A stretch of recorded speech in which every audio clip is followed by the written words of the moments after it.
राम्रो सुन्यो भने डायटोनिक नै हो डायटोनिक भनेको चाहिँ विदिन द स्केल बज्ने कुराहरू भयो प्रोग्रेसन भनेको चाहिँ हामीले चाहिँ कुनै पनि नोटहरू कर्डको नोटहरू सँगै अगाडि गयो भने चाहिँ प्रोग्रेसन भयो कर्डको नोटहरू सँगै पछाडि गयो भने चाहिँ रेटोकेसन दुईवटा नोटहरू जाने एउटा मात्र नोट भयो दुईवटा नोट चाहिँ कर्डको सँगै अगाडि जानु पऱ्यो एउटा चाहिँ रिलेटिभ माइनर हुन्छ एउटा प्यारलल माइनर भन्ने हुन्छ प्यारलल माइनर भनेको चाहिँ यसको सी माइनर होइन यसको रिलेटिभ कर्ड याद गर्नु पऱ्यो भनेको ई फ्ल्याटको होइन ई फ्ल्याट मेजरको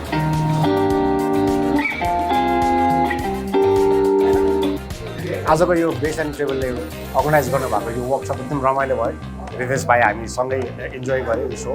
अनि यहाँ आउनुभएको अडियन्सले पनि सायद एकदम इन्जोय गर्नुभयो होला thank you bass and treble यो यस्तो राम्रो अपर्च्युनिटी यस्तो सबैलाई लर्न अनि सेयर गर्ने मौका दिनुभयो